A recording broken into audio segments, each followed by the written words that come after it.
Hey everybody, by the time you're watching this video, I'm in Las Vegas for the North American ESO event, where I'll be kicking it back with other content creators and ZOS developers as they unveil 2023's Necrom chapter and the 7th new ESO class, the Arcanist.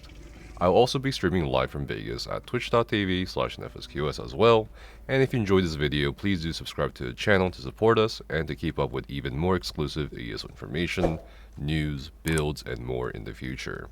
Most of you will know that I was invited to San Francisco back in March alongside a few others to do an early playtest of the Arcanist to check it out while giving feedback to the developers. I even asked you guys in a previous video to comment what kind of things you want me to check out during the playtest. So in this video I'll tell you everything I know about the Arcanist and Necrom while answering the questions a lot of you had posted. Note that I will not be sharing specific numbers for tooltips or balance changes like with past chapter sneak peeks including Greymoor, Blackwood, and High Isle, as numbers will often change for PTS and also give you false impressions about the upcoming patch, Update 38. Let's talk about the Necrom chapter itself in terms of content, story, and features.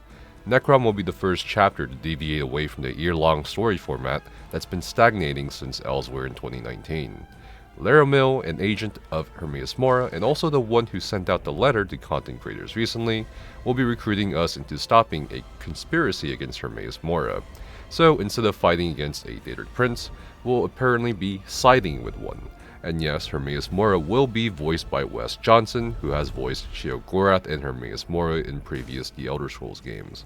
I did ask the developers if there were any other notable voice actors coming onto ESO with this chapter, as High Isle had quite a few of them last year, including Laura Bailey, but they were quite tight-lipped on that one. Our allies will include Mel the Mouthless, the spirit of a Telvanni Magister, Scroot, a Daedric watchling and devoted follower of Hermaeus Mora, Gadain, a novice of Necrom's mortuary, and others. It's been also hinted that Sotha Sil may make an appearance, although we don't know why just yet. Previous ESO characters such as Naryu and Asher will also be making a comeback. The story will take us across the Telvanni Peninsula, which we haven't seen since 1994's The Elder Scrolls Arena, and through the realm of Apocrypha, whereupon we will discover that other Daedric princes may be involved too, such as Vermina and Periite. A Telvanni mage called Shalreni Barrow will be one of the antagonists, alongside a mysterious Dremora called Torvasard, who we don't know much about at all. New enemy and critter models that Elder Scrolls fans may be familiar with from previous test installments are being added to the game, including the Seekers, Mind Terrors, the Hushed, Tome Shells, and Lurkers.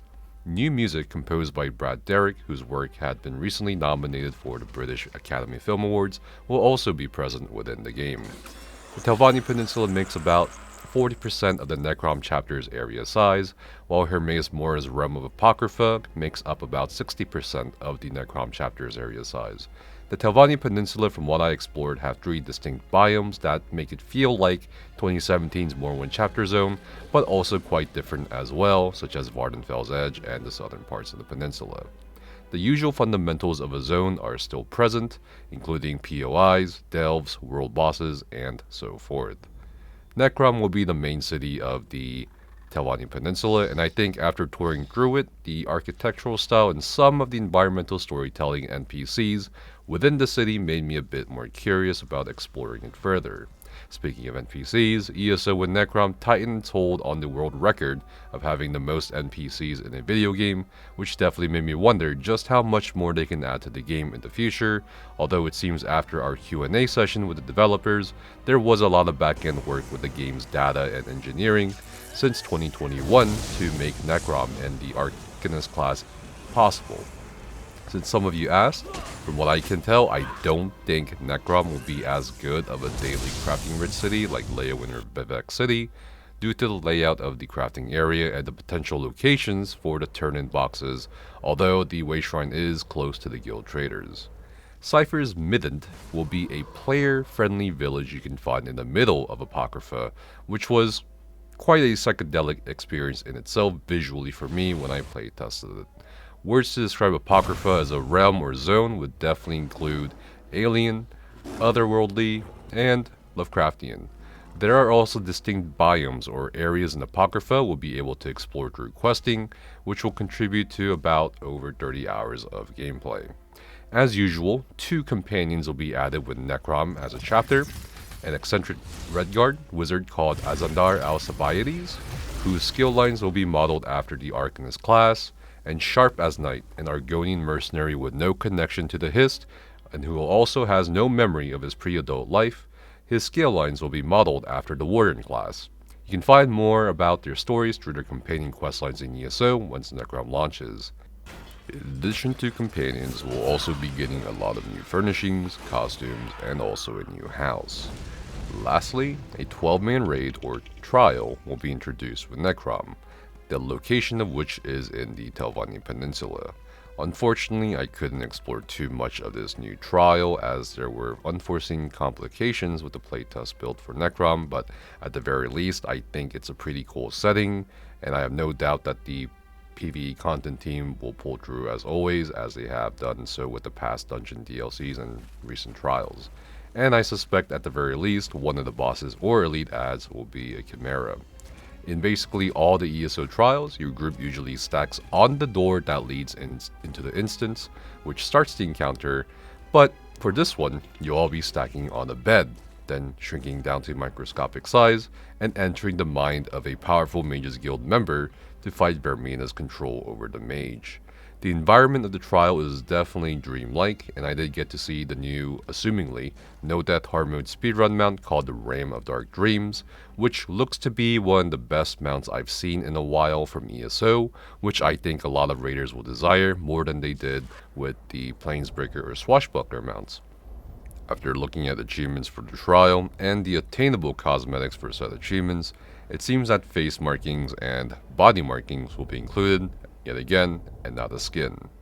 At this point, I would like to apologize to you guys for not knowing what the trial titles are, as I was much more preoccupied by playtesting the Arcanist on the limited amount of time, but the PT is coming up, I believe around next week.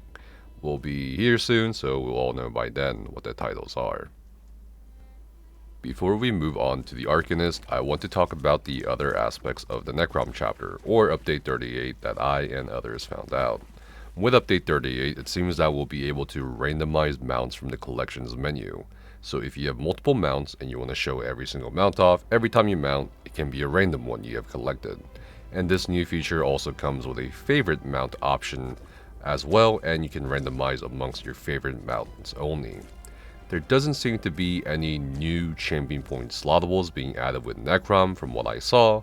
However, I did see that there were new Mythics and new item sets being added with the chapter. Mythic A.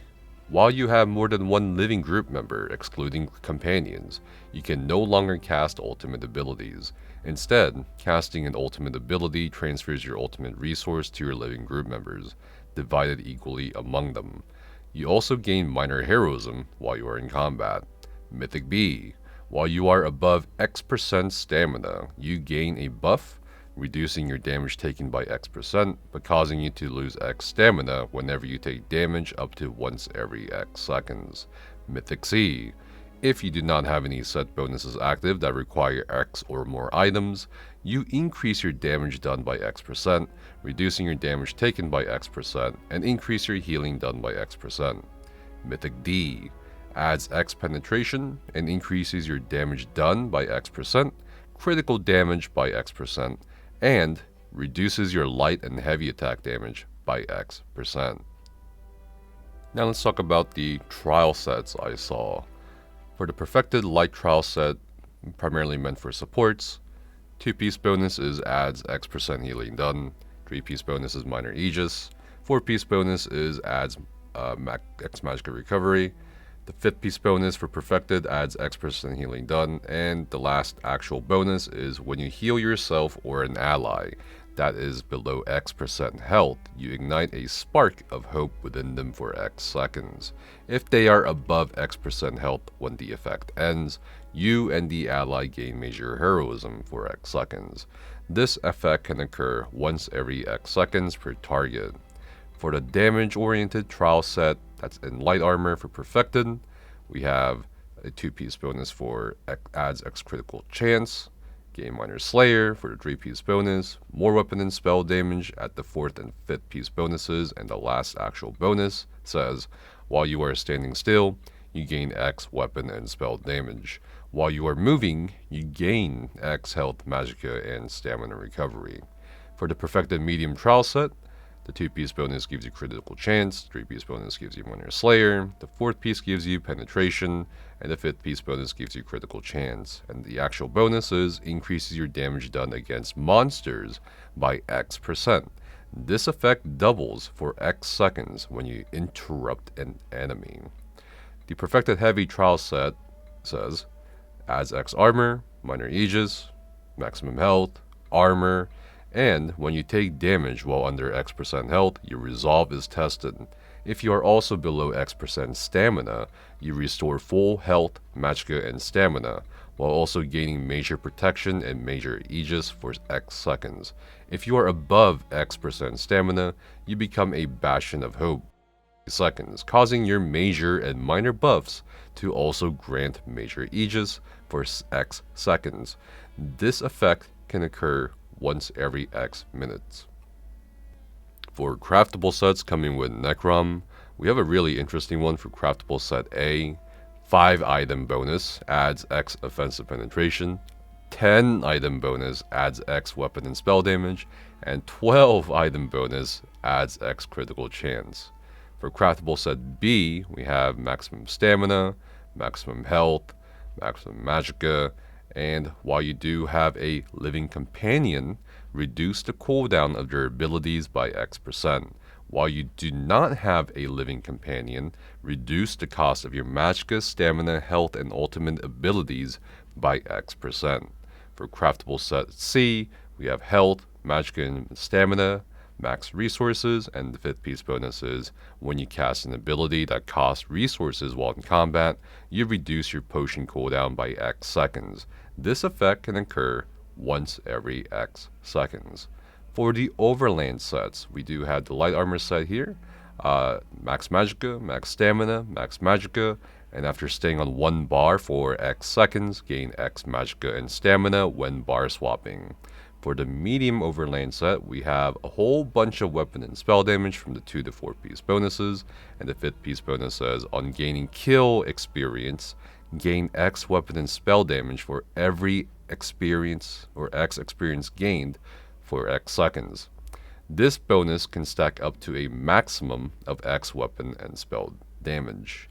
And lastly, for the heavy Overland set, I don't think it was available, but we do see an indication that it's supposed to be a tank-oriented set with health recovery, maximum health, and health recovery, but I couldn't find the 5th piece bonus. So we're kind of curious what it will be once BTS comes out. I also saw some potential adjustments to other classes as well from my playtest. For Templar, I noticed that the puncturing sweeps or biting jab skill seems to now have its 4th audio tick from the previous iteration of the skill finally gone, and the skill no longer seems to awkwardly shift your character pointing away to the right after it's done casting.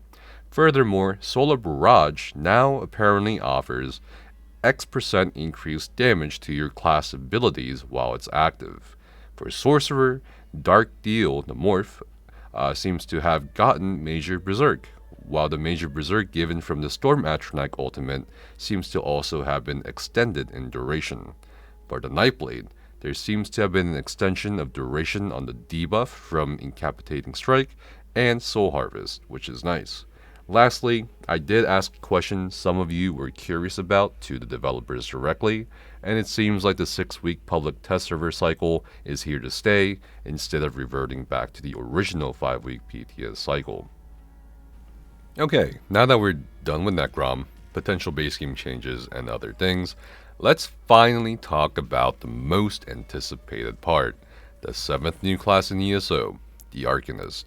I had a lot of fun playing with the Arcanist as a damage dealer, and in San Francisco, much to lead combat developer Brian Wheeler's dismay, I figured out a rotation and got a 100k Parse almost right away on the raid dummy. It should be able to get similar numbers as seen from other popular damage classes such as Necromancer or Dragon Knight once people familiarize with it, like 120k DPS and so on. And yes, it can do a heavy attack build, as so many of you wanted me to find out. The main features of this class are strongly built into two things. First, the passive's interactions with the active abilities, and of course the frequently talked about Crux system. To simplify the Crux system in my presentation here, it's basically like building up a stack of bound armaments on Sorcerer or Merciless Resolve on Nightblade. However, you can only build up to 3 Crux stacks, and you did not send these Crux runic symbols revolving around your character out as projectiles, like you would with bound armaments or Merciless Resolve. Instead, they simply act as buffs for the Arcanist abilities. Some Arcanist abilities generate these Crux, and some spend these Crux, while others don't even spend or generate Crux. So, morphs of abilities can also determine the generator or spender attribute, in addition to other effects. Some abilities don't statically cost either magicka or stamina, but instead, the cost of some of your Arcanist abilities will depend on whichever of your stamina or magicka resource is higher. While the class sounds complicated or perhaps recycled at first to some of you, I can tell the developers from the combat, audio, video effects, and the other dev teams put a lot of thought and heart into the class gameplay and tactile feel. I could definitely feel some tension with the class between the concept of higher end gameplay and more casual play, so I actually understood some of the design choices I felt were somewhat anticlimactically simple compared to my biased preconception of what the class would be like before I actually played it. So if you're worried about the Arcanist being too complicated, fear not. Unlike the Necromancer class from 2019, the Arcanist felt really good to play, and that's something a lot of you guys asked me on that video. So yes, it feels great, a lot better than Necromancer. It feels smooth, except for the tentacle skill, which at the time felt a little clunky, and I gave my feedback on that, but other than that one skill, it was a really nice and engaging gameplay experience with the hybridization aspects and targeting twist from the Arcanist class. And unlike the Warden class from Morrowind, the Arcanist feels a lot more integrated into the chapter or story itself, from tooltip descriptions to visual themes, whereas with the Warden I was like, well, why is this class coming with a chapter about Morrowind?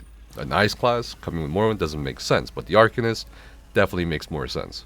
The beam skill, which I'll talk about as well, Fate Carver, is something you have to get used to. On my first parse, I felt that it was clunky or awkward, but by the second parse, it felt a lot better.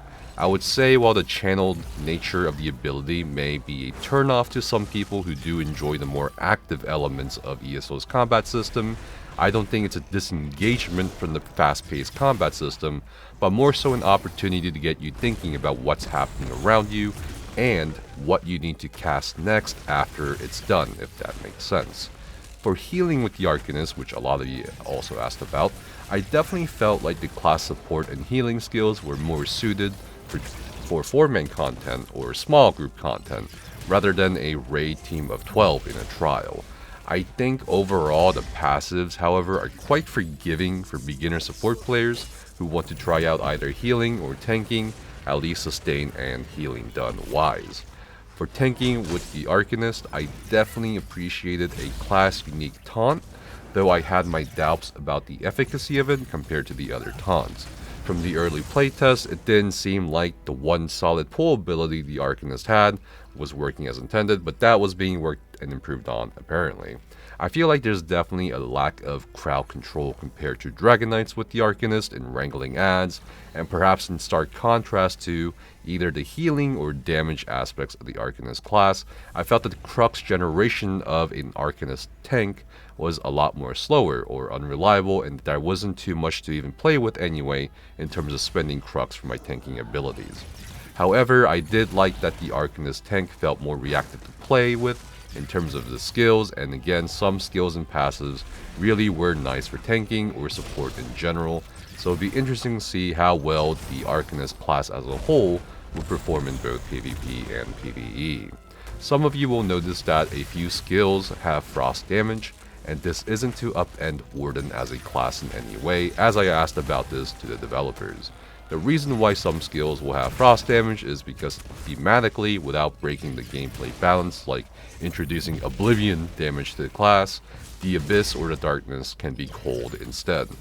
Surprisingly, all of the ability effects and audio are completely new. You'll see and hear a bunch of animations and sounds you've never experienced in ESO, and I genuinely think a lot of people will enjoy the aesthetics and combat play of the Arcanist class to the point, no doubt, people will initially call me a corporate shill in the comments below for saying so, but the same people will also complain about how there's no point in playing their main classes once the class comes out.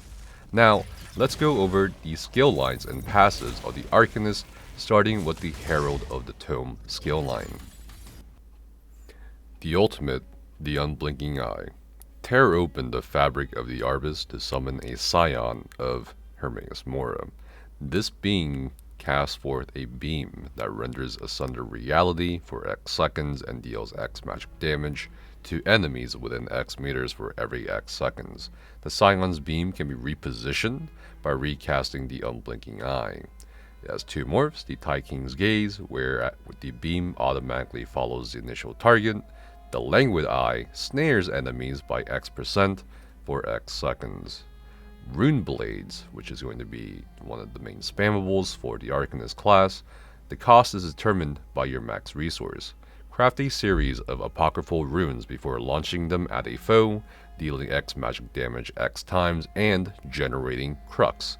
This ability deals X% increased damage for each active Crux when cast. The morph of reading Rune Blades ability gains between X and Y weapon and spell critical rating and deals X% increased damage for each active Crux when cast.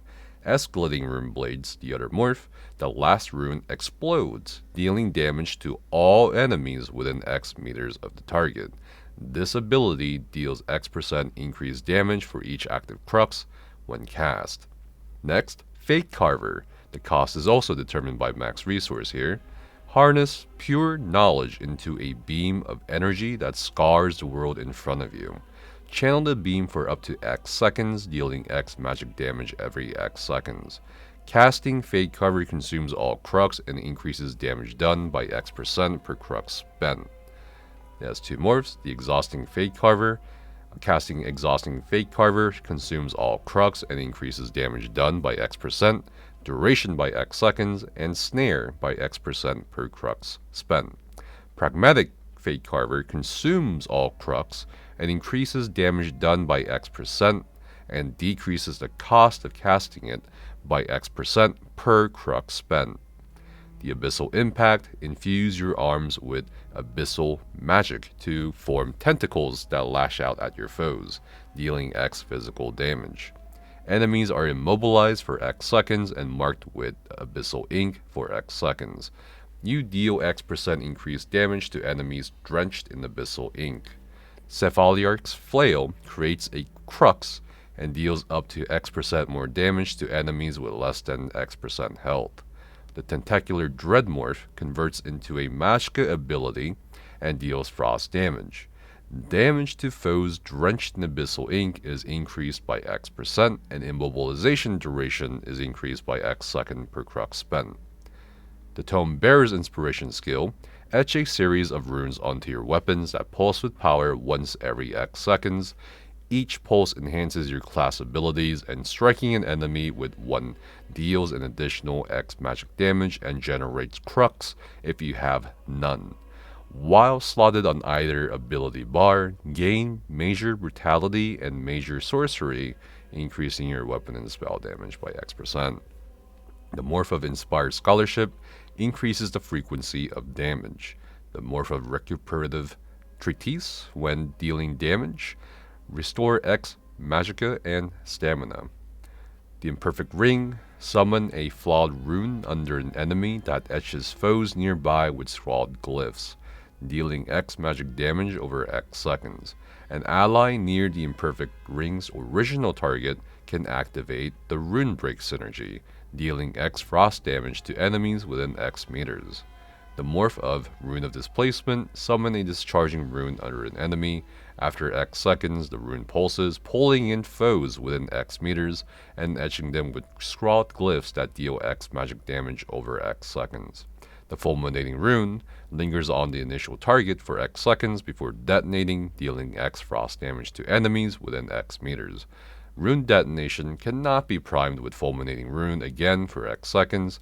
Up to X allies near you can activate the Intensify synergy, increasing the detonation damage by X%. For the passives of this skill line, we have Fated Fortune, Warp Fate when you gain or spend Crux, increasing your critical damage and critical healing by X% for X seconds. Harness Quintessence, you master the warp and weft of your very soul. When you are restored Magicka or Stamina, increase your weapon and spell damage by X% for X seconds. Psychic Lesion, with a Herald of the Tomb ability slotted, your attacks wound the mind with heretical knowledge, increasing damage dealt by status effects by X%. Splintered Secrets, what you don't know can kill you. Increase your physical and spell penetration by X per Herald of the Tome ability slotted. Next, we have the Soldier of Apocrypha skill line. Let's start with the ultimate, Gibbering Shield. Gather the true strength of Apocrypha around you, forming protective tentacles and a damage shield that absorbs X% of all damage for X seconds, up to a max of X damage. When the shield collapses, you lash out, dealing all of the damage absorbed as magic damage to enemies within X meters over X seconds. Sanctum of the Abyssal Sea morph. The damage shield gains an increase in strength. The Gibbering Shelter morph. When the shield absorbs damage, pseudopods lash out to surround up to X allies within X meters, granting them a damage shield for X seconds that absorbs up to X damage. These shields can be applied once every X second. The Runic Jolt skill. Craft a defensive apocryphal rune that deals X magic damage and applies minor maim for X seconds, reducing their damage done by X%. The rune taunts the enemy to attack you for X seconds and generates Crux. Taunt does not apply if it would cause taunt immunity. The morph of Runic Sunder converts into a stamina ability and deals physical damage. The rune reduces your target's armor by X and lets you gain said armor by X. The Runic Embrace morph applies minor lifesteal in addition to minor maim, healing you and your allies for X health every X second when damaging affected targets. The Runespite Ward skill, like the Rune Knights of old, summon forth a damage shield that absorbs X damage for X seconds. The first time you take direct damage after casting, the shield retaliates and deals X magic damage to the attacker. This damage scales off of your armor. Consume Crux to increase the damage shield strength by X% per Crux spent. The Spite Ward of the Lucid Mind morph. Consume Crux to increase the damage shield strength by X% and refund X% of Spite Ward of the Lucid Mind cost per Crux spent. The Impervious Rune Ward morph drastically increases the size of the damage shield for the first second. The Fate Woven Armor skill. Forge Defiant Runic Armor around you, granting major resolve for X seconds and increasing your armor by X. While the armor persists, taking damage applies minor breach and reduces the armor of your attacker by X for X seconds. The Cruxweaver Armor morph increases the buff duration, and when damaged, create a Crux up to once every X seconds. The Unbreakable Fate morph grants X% block mitigation and major resolve for X seconds. Consume Crux to gain X% additional block mitigation per Crux spent. The Runic Defense skill casts forth a complex runic aura, granting yourself minor protection and your group members minor resolve for X seconds. This protective lattice reduces your damage taken by X% and increases group armor by X. The first time you are damaged while below X% health, the minor protection is consumed to heal you for X health.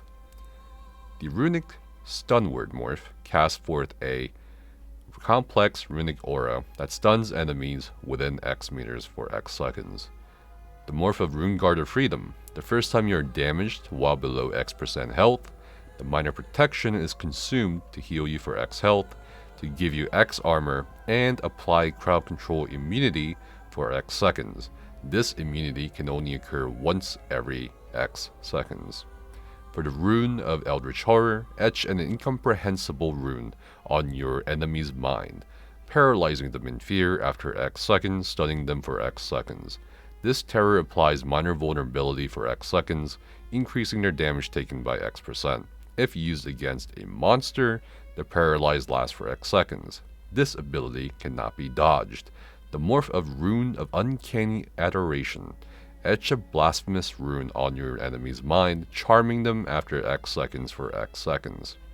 This Eldritch attraction causes them to move towards the player while snared by X% and applies minor vulnerability. If used against a monster, the charm lasts for X seconds. This ability cannot be dodged. The Rune of the Colorless Polymorph. Etch an amorphous rune on your enemy's mind, paralyzing them in fear after X seconds, stunning them for X seconds. This undimensional phenomenon applies minor vulnerability and minor brittle to your foe, increasing their damage taken by X% and their critical damage taken by X%. If used against a monster, the paralyzed lasts for seconds. This ability cannot be dodged.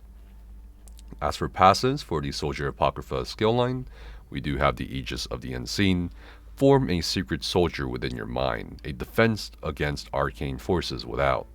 While a Soldier Apocrypha ability is active on you, increase your armor by X. Wellspring of the Abyss.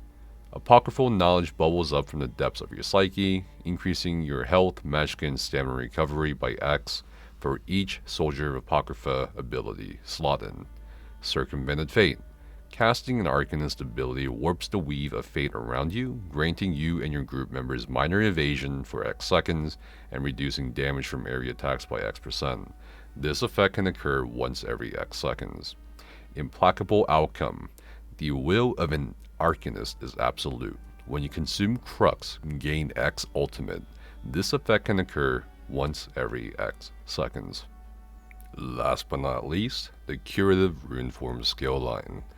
The Vitalizing Glyphic Ultimate summons an apocryphal glyphic saturated with vitalizing energy, which you and your allies can heal.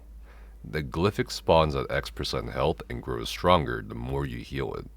The antediluvian power within the glyphic pulses every X seconds, granting up to X weapon and spell damage and healing you and your allies around it for up to X health in proportion to its health. The Glyphic of the Tides morph has a glyphic spawn at a higher health percentage. The other morph, Resonating Glyphic, summon a mysterious apocryphal glyphic which you and your allies can damage. The glyphic spawns at X% health and grows stronger the more you damage it. The glyphic also grants up to X weapon and spell damage and heals you and your allies around it for up to X health every X seconds in proportion to its health. The Runemen, which is going to be one of the spammable heals, craft a series of precise apocryphal runes, then propel them at yourself or an ally in front of you. The runes heal for X health X times and generate Crux. Each active Crux reduces the cost of this ability by X%. The Evolving Runemen morph heals for an additional amount over time, whereas the Audacious Runemen morph healing a target under X% health grants them minor heroism for X seconds, generating X ultimate every X seconds. The Remedy Cascade skill, which is the heal beam instead of a damage beam, channel the Abyssal Sea to coalesce a beam of restorative energy. The beam heals you and your allies in its path for X seconds over X for X health over X seconds. Consume Crux to also restore X magic and stamina per Crux spent to your allies over X seconds. The Cascading Fortune morph. The beam heals for up to X% more in proportion to the severity of the target's wounds as you reweave fate itself. The Curative Surge morph gradually grows stronger the longer you channel it, healing for up to X% more at the end of its duration. The Chakram Shields skill. Carve the runes of the Blind Man to call forth spinning mystical discs. Discs surround you or up to X allies in front of you, granting a shield that absorbs X damage for X seconds. Discs prefer your reticle target or low health targets without shields. The Chakram of Destiny morph creates a Crux. Recasting on a target already shielded grants a new shield that is X% stronger. The Tidal Chakram morph consumes Crux to reduce the cost by X% per Crux spent. For the Arcanist Domain skill, draw forth your Tome and invoke the Vigoratum of Hermaeus Mora to conjure a Vortex of Eldritch Power. Standing in this vortex grants you and your allies minor courage, minor fortitude, minor intellect, and minor endurance, increasing your weapon and spell damage by X, and your health, magic, and stamina recovery by X%.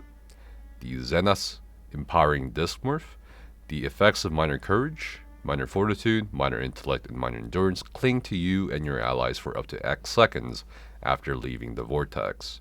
The Reconstructive Domain morph heals you and your allies for X health over X seconds. Lastly, the Apocryphal Gate skill. Breach the world walls to create a portal at a target location. Its twin appears directly before you. Crossing the threshold allows you to teleport from one to the other for as long as the portals remain open. Apocryphal Gate generates Crux each time you teleport. Just to give an idea of the skill, so two portals will spawn, one on your initial location and the other at a target location. And you can use either portal as many times as you want for as long as it lasts. The Fleet-Footed Gate morph. After teleporting, you gain Major Expedition for X seconds, increasing your movement speed by X%.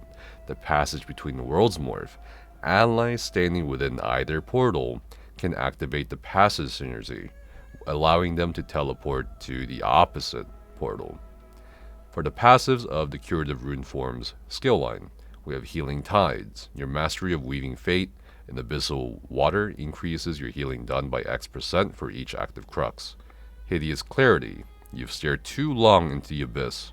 When you generate Crux, you restore X magic or stamina, whichever maximum is higher. Erudition. A knowledge is power. Your excessive scholarship increases your magic and stamina recovery by X%. Lastly, Intricate Runeforms. With a Curative Runeforms ability slotted, your status as Illuminatus reduces the cost and increases the strength of your damage shields by X%. Anyway, that's a lot of stuff. I know you guys have to break down and process. You can look through the video. We'll probably have a written form on the ESO University website as well. That's pretty much all I can share with you at the moment. Thank you so much for watching, and if you have any questions or need to connect with other ESO players, you can check out the ESOU Discord server that is now playing host to over 21,000 people, or again the ESOU website for more game knowledge. Stay safe, have fun, and see you guys next time.